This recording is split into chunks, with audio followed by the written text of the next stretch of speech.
guys, ketemu lagi di podcast Lingkungan Enviro melalui channel Environment Institute bersama saya Mahawan Karuniasa. Nah, di konten kali ini sekarang ini kebetulan dibuat bersamaan dengan konferensi perubahan iklim yang sedang berjalan di Mesir gitu ya. Dan di sana ramai ceritanya, tapi intinya bahwa banyak yang mengatakan kita ini kayaknya sudah katastrofi iklim harus dihadapi. Caranya banyak untuk menghadapi itu, antara lain dengan teknologi. Nah, oleh karena itu kali ini pada kesempatan konten kali ini kita ada tamu Kang Bari. Iya. Waduh, asik. Managing Director Sosial Teknologi Indonesia. Waduh. Tapi sosialnya pakai Z ya. Sosialnya pakai Z. Seperti nanti bisa dilihat ya, pakai Z. Oke. Iya. Apa kabar Kang Bari? Alhamdulillah baik. Terima kasih sekali Kang Bari atas kesempatan bisa nanti berbagi dengan sahabat lingkungan terkait dengan mungkin kegiatan dari Sosial Teknologi Indonesia ini. Kemudian juga saya yakin teknologi akan banyak diperlukan oleh teman-teman ini sahabat lingkungan untuk menghadapi katastrofi. Saya nggak ajak pesimis ya guys ya, tapi itu yang dikatakan oleh saintis. Nah, oke, Kang Bari, terima kasih sekali lagi. Nah, bagaimana sih atau bagaimana bisa cerita sedikit sebenarnya apa sih itu mungkin dari Sosial Teknologi Indonesia sendiri kira-kira kegiatannya itu lingkupnya apa dan bagaimana sih sebenarnya di Indonesia ini teknologi digital berkembang itu? Ya, Mas Mahawan, makasih sekali. Sangat senang diundang ke acara podcast yang luar biasa pada kesempatan hari ini. Nah, kalau sekarang kita bicara teknologi. Bagaimana teknologi ini bisa membantu untuk sustainability lingkungan. Nah, betul sekali. Kemudian energi. Juga untuk mengantisipasi adanya climate change. Perubahan iklim. Jadi masalah ini ada namanya ini guys, triple planetary crisis. Perubahan iklim, pencemaran, kemudian keanekaragaman hayati, dan itu baru triplenya. Yang sekarang sebut itu polikrisis, macam-macam. Nah, ini tadi yang disebut ya itu sudah masuk ke poli itu ya, jadi banyak banget ya. Kita tahu kan kalau selama pandemi COVID-19 berlangsung sejak 2020 lalu kita dipaksa lah ya untuk bisa melek teknologi, mau nggak mau kan, semua serba online. Nah, ternyata Mas Mahawan, kita nggak menyadari bahwa selama kita online, kita working from home, kita belajar dari rumah, ibadah dari rumah, itu membuat bumi kita semakin biru ya. Betul itu. Di tahun 2020 itu emisi global turun itu. Sangat drastis turun sekali.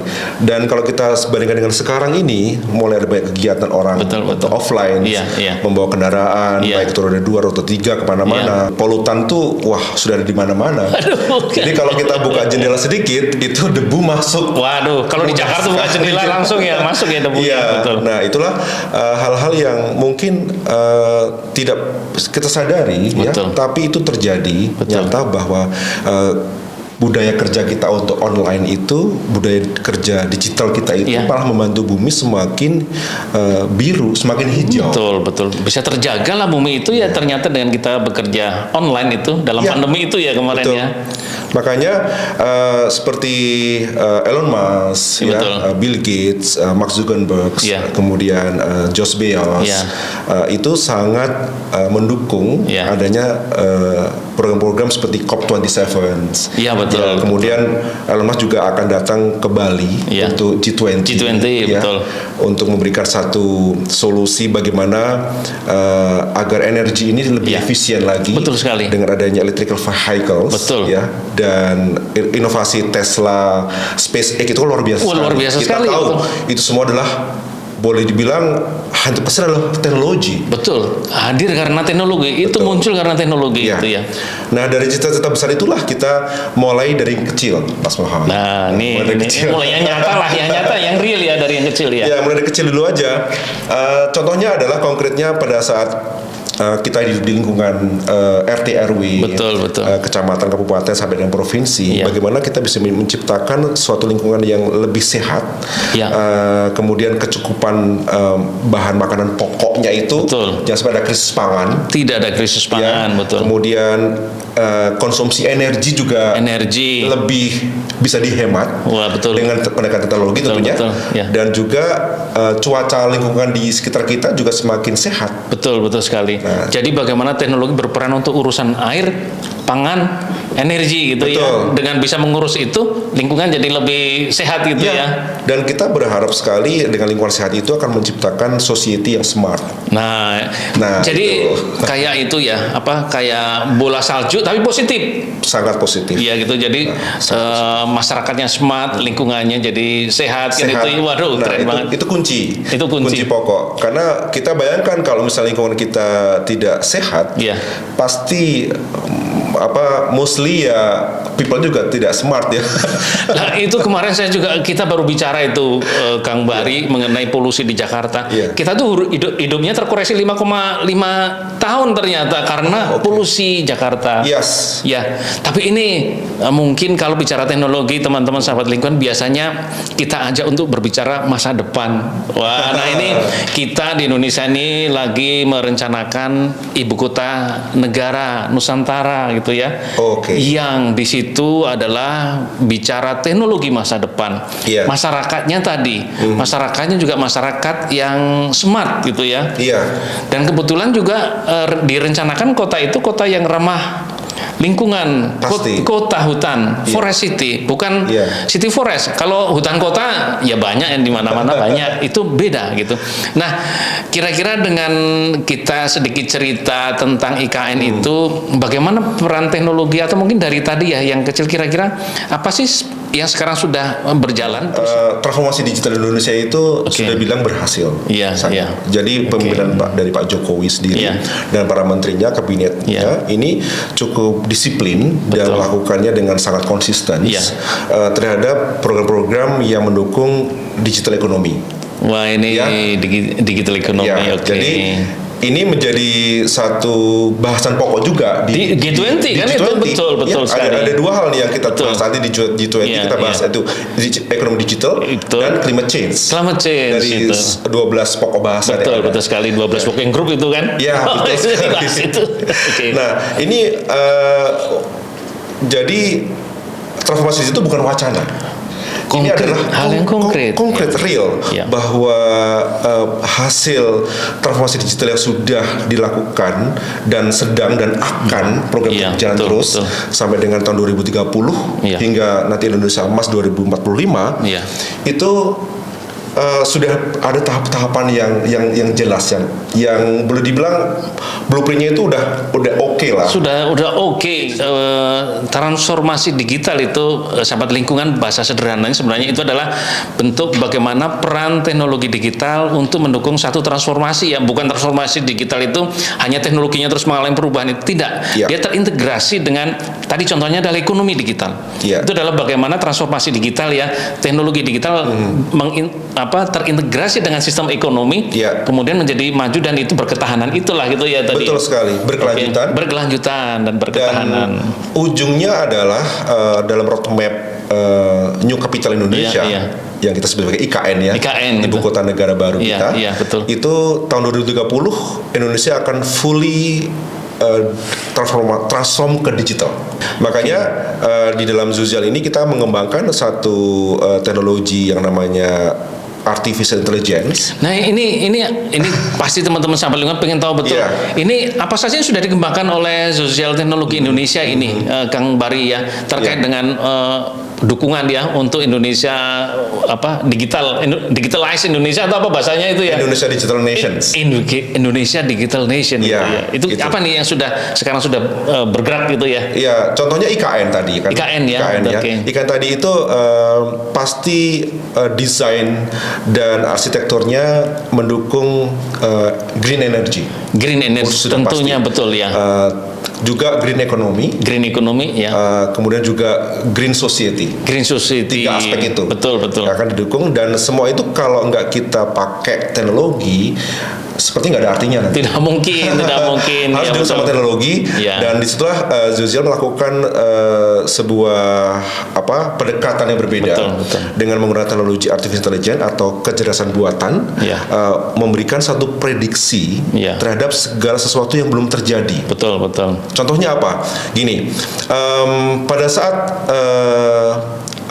sebuah pulau Kalimantan itu ada bencana. Betul. Nah, kita sudah memberikan early warning. Early warning. Di dalam aplikasi betul. di IKN tersebut. Iya, betul. Oke. Karena Zuziel adalah merupakan perusahaan super apps, sehingga People Society Indonesia itu mendapatkan satu early warning di dalam super apps-nya, yang nanti diintegrasikan dengan banyak super app lain seperti Gojek, Tokopedia, dan lain-lainnya, dan sehingga masyarakat itu mendapatkan banyak kemudahan, keuntungan, betul sekali, kemanfaatan.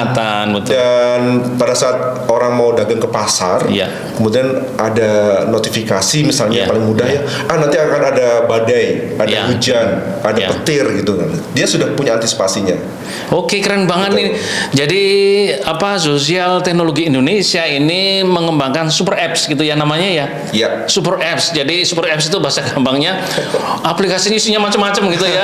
Antara lain tadi tujuannya jadi misalkan petani memanfaatkan itu bisa tahu kapan menanam. Betul. Karena tahu kapan hujan. Tadi kan bisa memprediksi cuaca, iklim, kemudian nelayan juga bisa mengetahui berarti saya melautnya ke arah mana nih ikannya. Betul sekali. Karena itu bisa juga kan sekarang kalau teknologi pakai yang sederhana saja pakai GIS saja sudah bisa tahu, apalagi nanti diintegrasikan ke dalam super apps itu. Iya. Dan keuntungan lainnya adalah ini Mas Mahwan para petani yang tadi nelayan, kemudian yang mengerjakan kebun di hutan-hutan itu bisa langsung menjualnya di dalam platform yang kita bangun itu, dan pembeli juga bisa menemukannya dengan mudah. Kemudian sudah kita lengkapi juga dengan pembayaran digitalnya. Oke, jadi saya bayangkan belum lama saya ke IKN ke sana kan ada titik nol sedikit, ada jalan-jalan sudah mulai dibuka itu. Saya membayangkan yang tadi diceritakan dengan super apps itu yang tinggal kan kurang lebih setelah kita hitung tuh sudah kita modelkan 2045 kurang lebih bisa capai 2 juta yang tinggal di sana rencananya kan di master plan. Nah, nanti tokonya kurang lebih seperti itu ya. Jadi ada toko-toko sayuran macam-macam yang hasilnya dari masyarakat sekitar, tapi mereka transaksinya secara digital dengan teknologi gitu ya. Betul. Tapi perlu hitung juga decarbonisation-nya. Wah, ini jangan lupa ini. Jangan lupa ya. Iya, betul. Ya, jadi super app kita itu juga menghitung jumlah karbon yang keren banget terbuang. Jadi ada memasukkan karbon kalkulator. Jadi super apps ya namanya super apps. Orang belanja bekerja ini dan itu dia bisa di dashboardnya dia bisa baca nih. Saya habis emisi berapa nih. Betul. Keren banget itu ya. Ya seperti kalau kita punya badan sehat kan, membakar lemak kalori kita.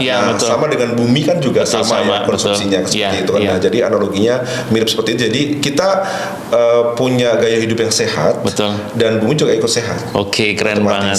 Nah, sehingga hal itu kan perlu satu tools satu sistem yang bisa membantu manusia agar lebih bisa bekerja menuju pada tujuannya akhirnya apa. Nah, sehingga super app ini lahir untuk menuju ke sana. Oke, pasti kalau ngobrol nggak akan selesai itu ya kita ya. Tapi ini sebagai penutup Kang Bari ya, kira-kira apa nih apa yang bisa di-share ya, mungkin message kepada sahabat lingkungan anak muda dan masyarakat agar juga turut serta dalam berproses transformasi digital ini menuju Indonesia apa tadi istilahnya Indonesia Digital Nation.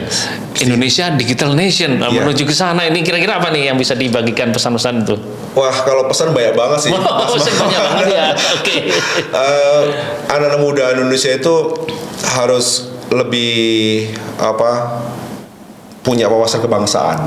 Nomor satu, apapun ya kita urus teknologi wawasannya kebangsaan nomor satu ya. Jadi apapun yang kita lakukan sebagai anak muda di Indonesia itu harus kita kembalikan untuk mengangkat harkat martabat Indonesia sendiri. Betul.